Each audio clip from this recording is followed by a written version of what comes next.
Alright, so I'm starting up again on page 32 and 33, and this time we're going to look at reading from a file.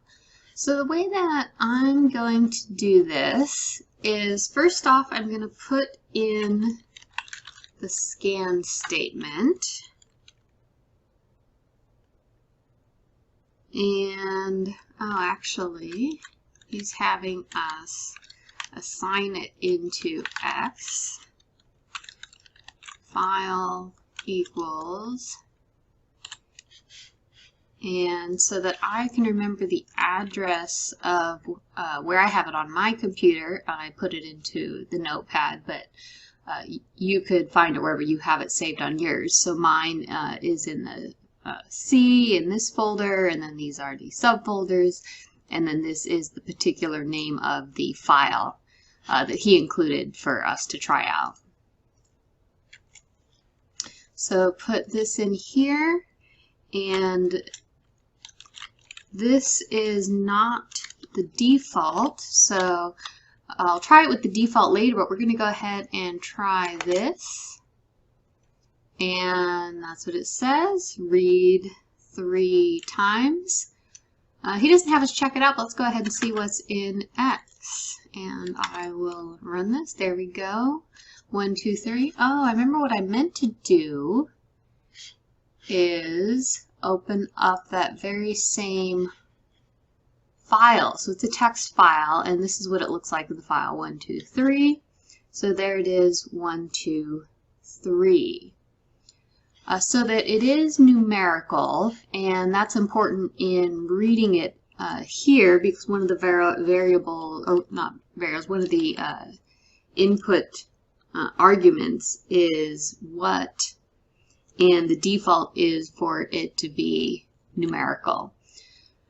So let us go ahead and what shall we try?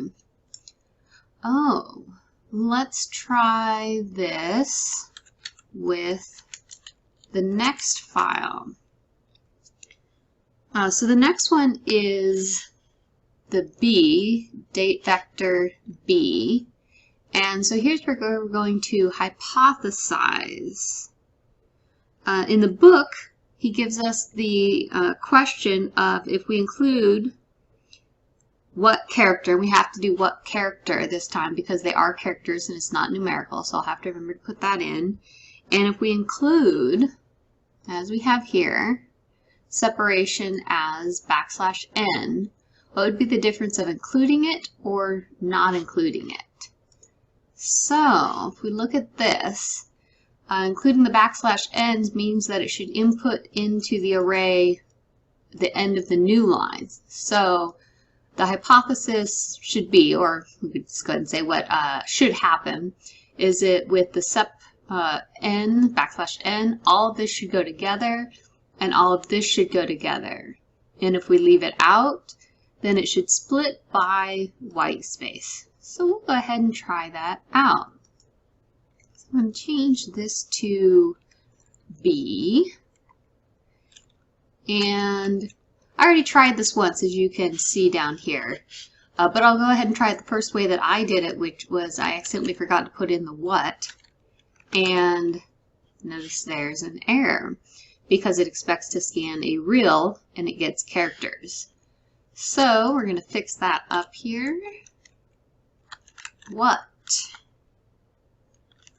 equals character, and now we'll run it again, and it read 2 times.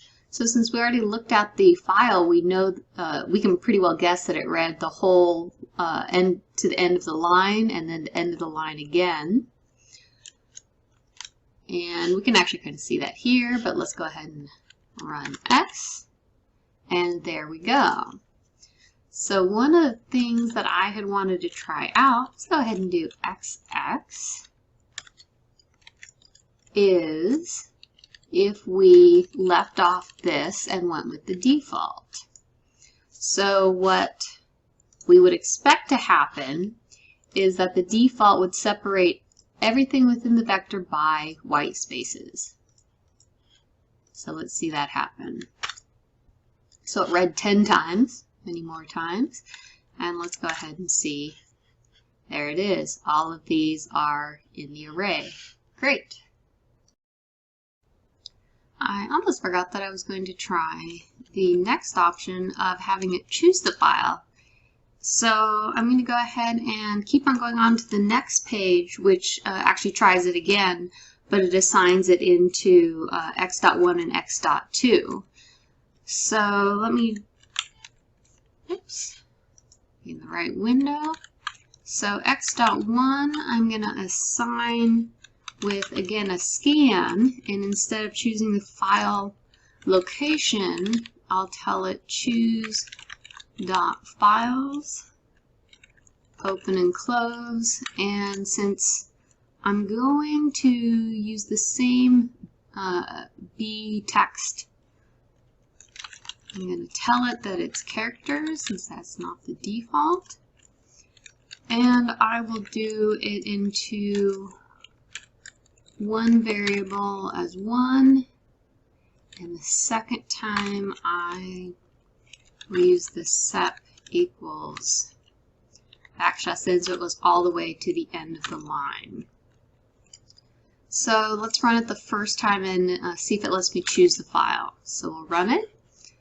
It's already, since I've already been in this folder, it brought me right back to here where I have the input files. And let me see, what was I doing? The date vector. Oh, there we are. So first one I'm going to do, oh no, I'm going to do B for both of them. So B, so the default, it read 10 times, so it separated them by white spaces. I'm going to run the second line. Okay, brings it back up. Same file. And there it is. It read them separated by new lines. Excellent. I see that I forgot one more very simple thing about scan that I might as well add on here before we finish up. That you can use scan rather than scanning in a file, but just from the console line here. So I'll go ahead, you can see that I already played here a little bit with X and changed it, but we'll play with it again and we'll do scan, just open and close, and this will let us scan and input something into the vector directly from the input line here. And I'm going to go back to calling it a vector since that's what it actually is rather than an array, and we'll probably get to arrays later on. So we'll run that, and we see down here where it's waiting for input. So I'm going to start with 3 since it'll be different than what we had before, and I'll run it. It's still waiting. So we'll come back up here. 4, we'll run it. 5, we'll run it. We'll do one more so it changes it. And if we do another second end of line, so there's actually been 2 end of lines. One end of line was up here after the 6th, another end of line is right here, and now I'm going to run that, and that ends the scan. It says that it read 4 times. And that's it. That's where we'll stop.